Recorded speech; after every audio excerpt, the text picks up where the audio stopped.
Okay. So new profit sharing ಅಲ್ಲಿ, new profit sharing ratio ಅಲ್ಲಿ fourth situation ನೋಡ್ಕೊಂಡ್ ಬರೋಣ. Okay.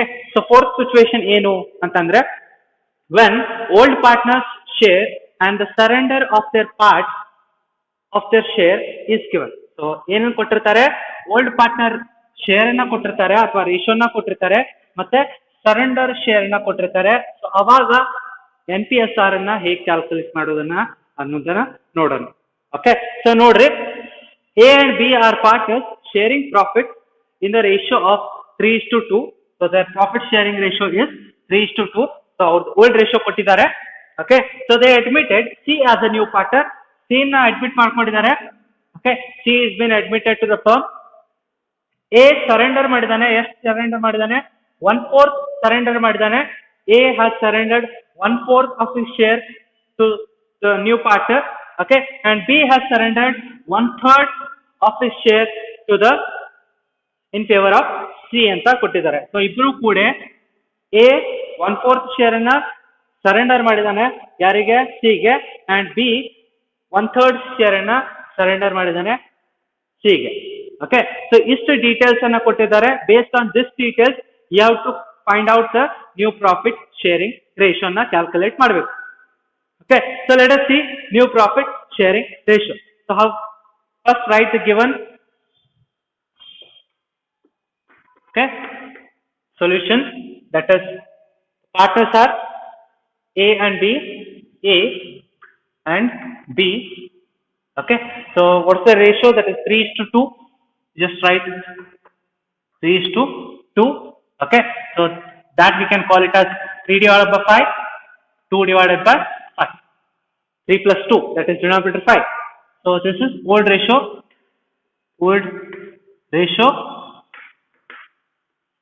Okay, old ratio kottare.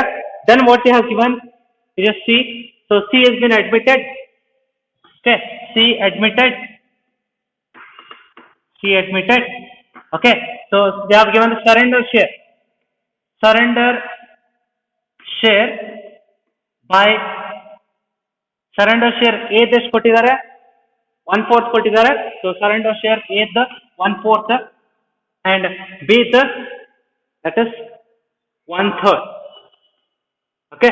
So ಇಬ್ರು surrender ಮಾಡಿದ್ದ ಎಷ್ಟು ಶೇರ್ ಅಂತ ಕೊಟ್ಟಿದ್ದಾರೆ. ಸೊ NPSR ಕ್ಯಾಲ್ಕುಲೇಟ್ ಮಾಡ್ರಿ ಅಂತ ಕೊಟ್ಟಾರ.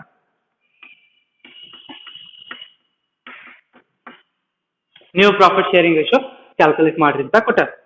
ಓಕೆ. ಸೊ ಹಾಗಾದ್ರೆ ಈಗ ನೋಡ್ರಿ, ಅವರು ಓಲ್ಡ್ ರೇಷಿಯೋ ಕೊಟ್ಟಾರೆ ಮತ್ತೆ ಸರೆಂಡರ್ ಶೇರ್ ಕೊಟ್ಟಿದ್ದಾರೆ. New profit share ratio calculate ಮಾಡಿದ್ದಾರೆ.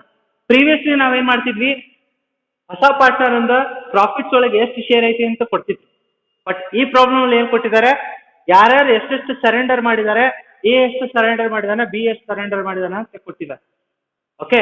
ಸೊ ಹಾಗಾದ್ರೆ ಈಗ ಎಷ್ಟು ಸರೆಂಡರ್ ಮಾಡಿದ್ಮೇಲೆ ಎಷ್ಟು ಉಳಿತೈತಿ ಅನ್ನೋದು ಗೊತ್ತಾಗಬೇಕಲ್ಲ, ಎಷ್ಟೆಷ್ಟು ಸ್ಯಾಕ್ರಿಫೈಸ್ ಮಾಡಿದ್ರು ಅಂತ ಗೊತ್ತಾಗಬೇಕಲ್ಲ. So that is why A ಎಷ್ಟು ಸ್ಯಾಕ್ರಿಫೈಸ್ ಮಾಡಿದ, B ಎಷ್ಟು ಸ್ಯಾಕ್ರಿಫೈಸ್ ಮಾಡ, ಅವ್ರು ಬರೇ 1/4 ಕೊಟ್ರು ಅಂತ ಹೇಳ್ತಾರೆ. ಔಟ್ ಆಫ್ 3/5 1/4 ಅನ್ನ ಸರೆಂಡರ್ ಮಾಡಿದ್ದೇನೆ ಅಂತ ಹೇಳ್ತಾರೆ. ಆದ್ರೆ ಎಷ್ಟು ಉಳಿತು, ಎಷ್ಟು ಸ್ಯಾಕ್ರಿಫೈಸ್ ಆಯ್ತು ಅಂತ ಒಂದು ಎರಡು ಡಿನಾಮಿನೇಟರ್ ಡಿಫರೆಂಟ್ ಇದಾವೆ, ಹೌದಾ? ಸೊ ಹಾಗಾಗಿ ನಾವು ಅದನ್ನ ಕ್ಯಾಲ್ಕುಲೇಟ್ ಮಾಡ್ಬೇಕಾಗುತ್ತೆ. So that is share sacrifice ಅಥವಾ ಸ್ಯಾಕ್ರಿಫೈಸ್ ಶೇರ್ ಅಂತ ಕೂಡ ಹೇಳ್ಬೋದು. Share sacrifice is equal to old share ಅಥವಾ old into surrender share.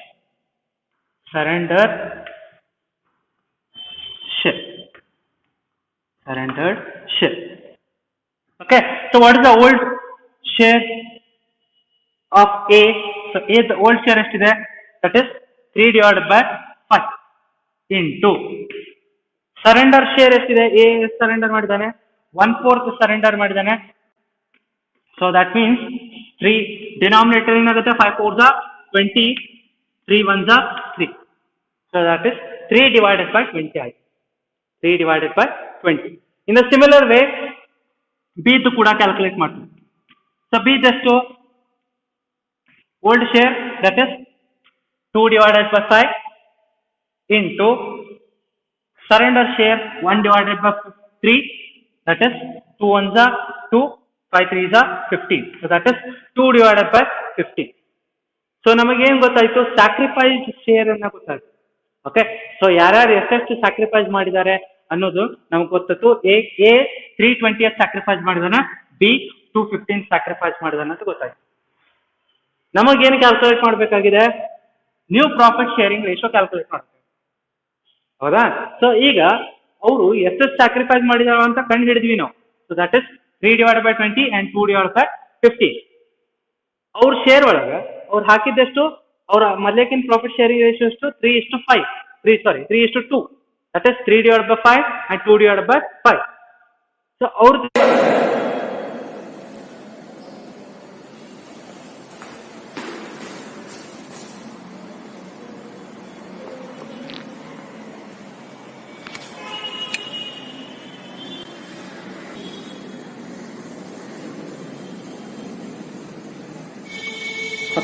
ಅವ್ರ ಶೇರ್ ಒಳಗೆ ನಾವು ಅವರು ಎಷ್ಟು ಸ್ಯಾಕ್ರಿಫೈಸ್ ಮಾಡಿದಾರ ಅದನ್ನ ಡಿಡಕ್ಟ್ ಮಾಡಿದ್ರೆ ನಮಗೆ ಏನ್ ಸಿಗುತ್ತೆ, ಅವ್ರ ನ್ಯೂ ಶೇರ್ ಸಿಗುತ್ತೆ. ಅವ್ರು ಎಷ್ಟು ರೊಕ್ಕ ಮತ್ತೆ ರೇಷಿಯೋ ಇದೆಯಲ್ಲ, ಸೊ ಅವ್ರ ರೇಷಿಯೋ ಒಳಗೆ ಅವ್ರು ಎಷ್ಟೆಷ್ಟು ಸ್ಯಾಕ್ರಿಫೈಸ್ ಮಾಡಿದಾರೆ ಅಂತ ಕಳೆದ್ಬಿಟ್ರೆ ನಮಗೆ ನ್ಯೂ ಶೇರ್ ಸಿಗುತ್ತೆ. ಸೊ ಹಾಗಾಗಿ ಫಾರ್ಮುಲಾದಲ್ಲಿ new share is old share ಅಥವಾ old ratio minus sacrificed share. Sacrifice share ಅನ್ನು ನಾವು ಕಂಡುಹಿಡಿದಿದ್ದೇವೆ. That is share sacrifice share ಕಂಡುಹಿಡಿದಿದ್ದೇವೆ. ಸೊ ಅದನ್ನ ವ್ಯಾಲ್ಯೂನ ಸಬ್ಸ್ಟಿಟ್ಯೂಟ್ ಮಾಡೋಣ. Okay, so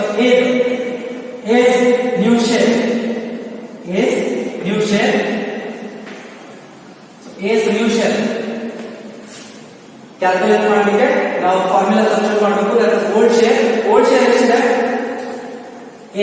that is 3 divided by 5. So 3 divided by 5 minus sacrifice share ಎಷ್ಟಿದೆ, calculate ಮಾಡ್ಕೊಂಡಿದ್ವಿ. that is 3 divided by 20. So 3 divided by 20. So ಈಗ ಏನ್ ಮಾಡಬೇಕು, ಎಲ್ಸಿಎಂ ತಗೋಬೇಕು. ಸೊ ಎಲ್ಸಿಎಂ ಎಷ್ಟಾಗುತ್ತೆ,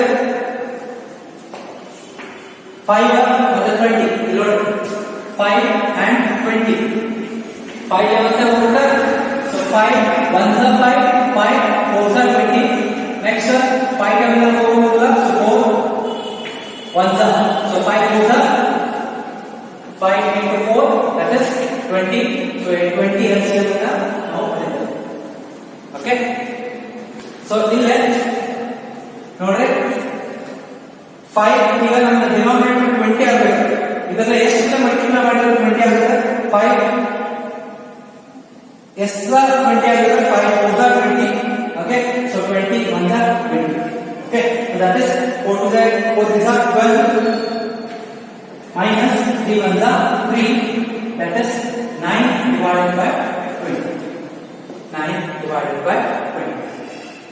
in the new share ನಮಗೆ 9 divided by 20. ಇದೇ ರೀತಿ B2 ಕೂಡ ಕ್ಯಾಲ್ಕುಲೇಟ್ ಮಾಡಬಹುದು. B new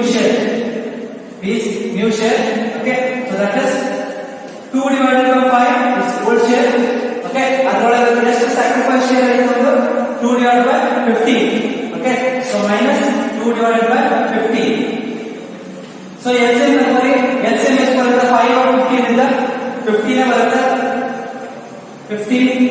Okay, so into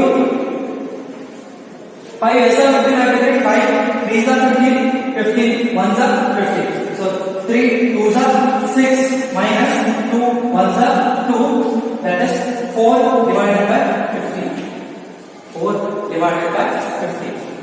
So B's new share is 4 divided by 15. ಹಾಗಾದ್ರೆ C ಎಷ್ಟಾಗುತ್ತೆ, ಸೊ C ಶೇರ್ ಕ್ಯಾಲ್ಕುಲೇಟ್ ಮಾಡ್ಕೋಬೇಕು. C ಶೇರ್ ಕ್ಯಾಲ್ಕುಲೇಟ್ ಮಾಡೋದು ಹೇಗೆ ಅಂದ್ರೆ, ಸೊ ನೋಡ್ರಿ ಯಾರ್ಯಾರು ಎಷ್ಟು ಸ್ಯಾಕ್ರಿಫೈಸ್ ಮಾಡಿದಾರೆ, A 320 ಸ್ಯಾಕ್ರಿಫೈಸ್ ಮಾಡಿದಾರೆ, B 215 ಸ್ಯಾಕ್ರಿಫೈಸ್ ಮಾಡಿದ್ದಾರೆ. ಅವರಿಬ್ರು ಸ್ಯಾಕ್ರಿಫೈಸ್ ಮಾಡಿದ್ದನ್ನ ಕೂಡಿಸ್ಬಿಟ್ರೆ ನಮ್ಗೆ ಸಿಕ್ಬಿಡುತ್ತೆ, ಹೊಸ ಪಾರ್ಟ್ನರ್ ಅಂತ ಶೇರ್ ಸಿಕ್ಬಿಡುತ್ತೆ.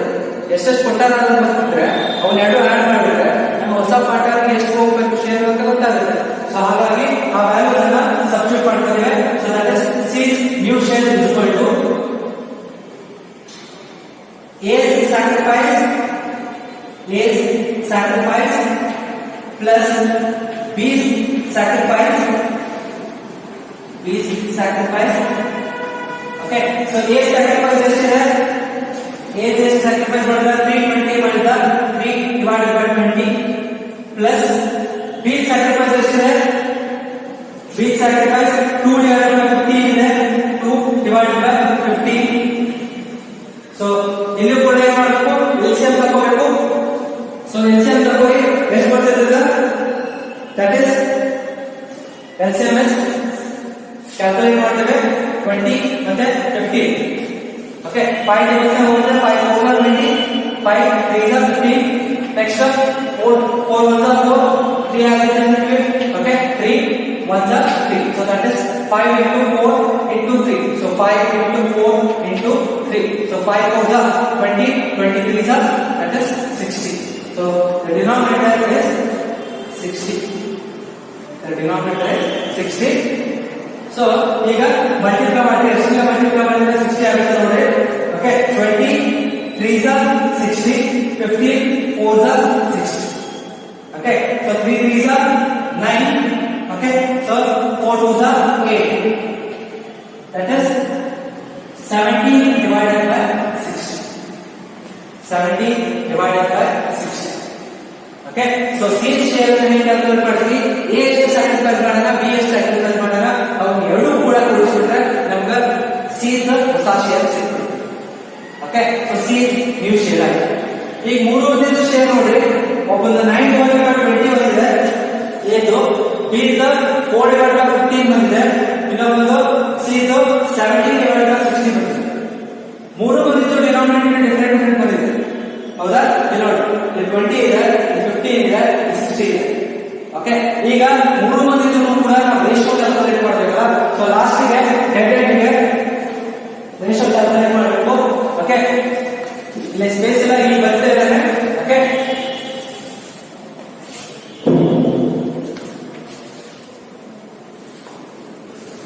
Okay, so A share, A ಮೂರು ಮಂದಿದ್ದು ಶೇರ್ ಮಾಡ್ಕೊಂಡೆ ನಾನು, A B C.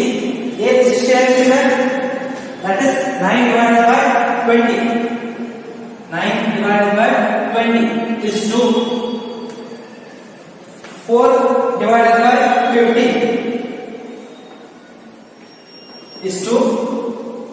17 divided by 60. 17 divided by 60. Okay, so ಇದನ್ನ LCM ತಗೋ. Okay, so LCM ತಗೊಂಡ್ರೆ ಎಷ್ಟು ಬರುತ್ತೆ? ಕ್ಯಾಲ್ಕುಲೇಟ್ ಮಾಡಿದ್ರೆ LCM ತಗೋಬೇಕು. So 20 15 next 60. So LCM ತಗೊಳ್ಳಿ. 5 divided by 5 4 is 20, 5 3 is 15, 5 12 is 60. Next 4 table ತಗೊಳ್ಳಿ. 4 1 is 4, 4 3 is 12, 3 ಹೋಗುದಿಲ್ಲ, 3 ಆಗಿದೆ. Okay, next 3 1 is 3 1 is. Okay, so that is 5 4 is 20, 23 is 60. So the LCM is 60. LCM is 60. 5 4 is 20, 23 is that is 60. So here ಎಷ್ಟೊಂದು multiply ಮಾಡಿದ್ರೆ 60 ಬರ್ತದೆ, denominator ನೋಡಬೇಕು. Okay, 20 is 60 ಆಗುತ್ತೆ, 20 3 is 60, 15 is 60 ಆಗುತ್ತೆ, 15 4 is 60, 60 is 60 ಆಗುತ್ತೆ, 60 1 is 60. So that is 9 3 is that is 27. Okay, 4 4 is 60 is to 71 is 71 is 70. So that is the answer is 27 is to 60 is to 70. So NPSR is equal to 27 is to 16 is to 70. Okay, so ನಾವು ಏನು ಮಾಡಿದ್ವಿ, ಎಷ್ಟು revise ಮಾಡಿದ್ವಿ. ಇಲ್ಲಿ ನೋಡಿ, first ನಾವ್ ಏನ್ ಮಾಡಿದ್ವಿ, ಶೇರ್ ಸ್ಯಾಕ್ರಿಫೈಸ್ ಕ್ಯಾಲ್ಕುಲೇಟ್ ಮಾಡ್ಕೊಂಡ್ವಿ. ಬಿಕಾಸ್ ಇಲ್ಲಿ ಯಾರ್ಯಾರು ಎಷ್ಟೆಷ್ಟು ಕೊಟ್ಟಾರ ಅಂತ ಕೊಟ್ಟಾರ, ಬಟ್ ಇಲ್ಲಿ ಎಷ್ಟೆಷ್ಟು ಸ್ಯಾಕ್ರಿಫೈಸ್ ಮಾಡ್ಯಾರ ಅಂತ ಕೊಟ್ಟಿದ್ದಿಲ್ಲ. ಓಕೆ, ಸರೆಂಡರ್ ವ್ಯಾಲ್ಯೂ ಕೊಟ್ಟಿದ್ರು, ಸ್ಯಾಕ್ರಿಫೈಸ್ ರೇಷಿಯೋನ ನಾವು ಕ್ಯಾಲ್ಕುಲೇಟ್ ಮಾಡಬೇಕಾಗಿತ್ತು, ಸ್ಯಾಕ್ರಿಫೈಸ್ ಶೇರ್ ಅನ್ನ ಕ್ಯಾಲ್ಕುಲೇಟ್ ಮಾಡಬೇಕಾಗಿತ್ತು. ಸೊ ಓಲ್ಡ್ ಶೇರ್ ಇತ್ತು, ಸ್ಯಾಕ್ರಿಫೈಸ್ ಸರೆಂಡರ್ ಶೇರ್ ಅನ್ನ ನಾವು ಮಾಡಿದ್ವಿ. So that is old share into surrender ಮಾಡಿದ್ವಿ. We have got the sacrifice share ಎಷ್ಟು ಸ್ಯಾಕ್ರಿಫೈಸ್ ಮಾಡೋದು ಗೊತ್ತಾಗಿದೆ. ಓಕೆ, ಅದಾದ ನಂತರ ನೆಕ್ಸ್ಟ್ ಏನ್ ಮಾಡಿದ್ವಿ, ನ್ಯೂ ಶೇರ್ ಕಾಂಟ್ಯಾಕ್ಟ್ ಮಾಡೋದು ಏನ್ ಮಾಡಿದ್ವಿ, ಅವ್ರು ಓಲ್ಡ್ ಶೇರ್ ಮಾಡಿದ್ರೆ ಅವ್ರು ಎಷ್ಟು ಸ್ಯಾಕ್ರಿಫೈಸ್ ಮಾಡ್ಯಾರ ಅದನ್ನ ಕಳೆದ್ಬಿಟ್ರೆ ಅವ್ರ ನ್ಯೂ ಶೇರ್ ಎಷ್ಟಾಗಿದೆ ಅಂತ ಗೊತ್ತಾಗುತ್ತೆ. ಸೊ ಹಾಗಾಗಿ ಓಲ್ಡ್ ಶೇರ್ ಸ್ಯಾಕ್ರಿಫೈಸ್ ಶೇರ್ ನ ಡಿಡಕ್ಟ್ ಮಾಡಿದ್ರೆ we have got 9/20 and 4/50. ಹಾಗಾಗಿ ನ್ಯೂ ಪಾರ್ಟ್ನರ್ ಕ್ಯಾಲ್ಕುಲೇಟ್ ಮಾಡ್ಬೇಕಂದಾಗ ಏನ್ ಮಾಡಿದ್ವಿ, ಎ ಎಷ್ಟು ಸ್ಯಾಕ್ರಿಫೈಸ್ ಮಾಡಿದ, ಬಿ ಎಷ್ಟು ಸ್ಯಾಕ್ರಿಫೈಸ್ ಮಾಡಿದ, ಅವ್ನು ಎರಡು ಕೂಡಿಸಿದ್ರೆ ಸಿ ಎಷ್ಟು ಹೋಗ್ಲಿಕ್ಕೆ ಅಂತ ಗೊತ್ತಾಗುತ್ತೆ. ಸೊ ಅದಕ್ಕೆ ನಾವು A sacrifice plus B sacrifice equal to C share ಅಂತ ತಗೊಂಡ್ವಿ. Okay, and last time so ಆ ಮೂರು ವ್ಯಾಲ್ಯೂಸ್ ನ ಸಬ್ಸ್ಟಿಟ್ಯೂಟ್ ಮಾಡಬೇಕು. ಯಾಕಂದ್ರೆ ಡಿನಾಮಿನೇಟರ್ ಡಿಫರೆಂಟ್ ಇದೆ, ನೋಡಿ 20 ಇದೆ, 50 ಇದೆ, 60 ಇದೆ, ಹೌದಾ. ಸೊ ಡಿನಾಮಿನೇಟರ್ ಡಿಫರೆಂಟ್ ಇತ್ತು, ಹಾಗಾಗಿ ವ್ಯಾಲ್ಯೂಸ್ ಗಳನ್ನ ಸಬ್ಸ್ಟಿಟ್ಯೂಟ್ ಮಾಡ್ಕೊಂಡು ಡಿನಾಮಿನೇಟರ್ ಒಂದ ಮಾಡಬೇಕಾಗಿದೆ. ಸೊ ಎಲ್ಸಿಎಂ ತಗೊಂಡ್ರೆ 60 ಬಂತು. ಸೊ ದಟ್ ಇಸ್ ನಾವು ಅದನ್ನ ಸಬ್ಸ್ಟಿಟ್ಯೂಟ್ ಮಾಡಿದ್ವಿ, ನಮಗೆ 27:60:70 ಆನ್ಸರ್. ಓಕೆ, ಸೊ ಇದು NPSR under the fourth situation. Under the fourth situation. Thank you.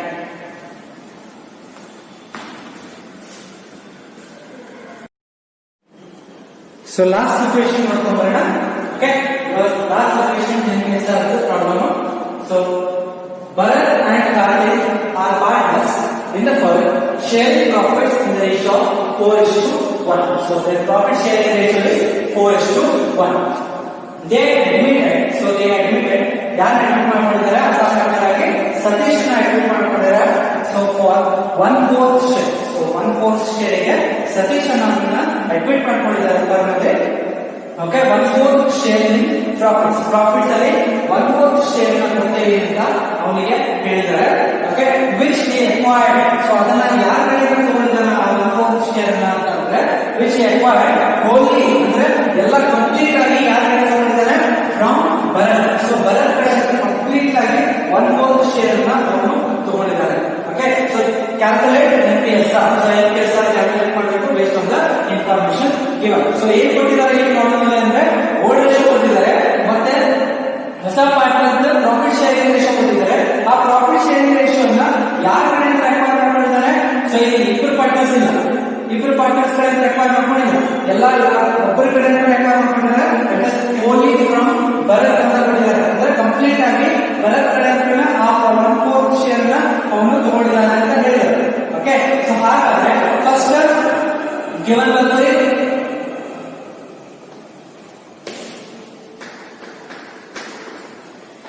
given that is Bharat and Karthik.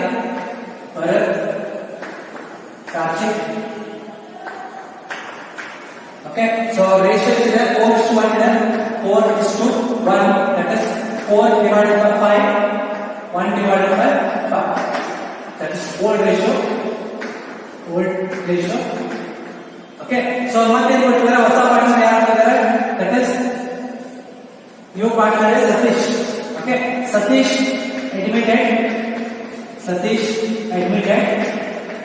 for ಎಷ್ಟು ಕಮಿಟ್ ಮಾಡಿದ್ದಾರೆ, ಪ್ರಾಫಿಟ್ಸ್ ಕೊಡ್ತಾರೆ ಅಂತ ಹೇಳಿದ್ದಾರೆ. That is 1/4 share.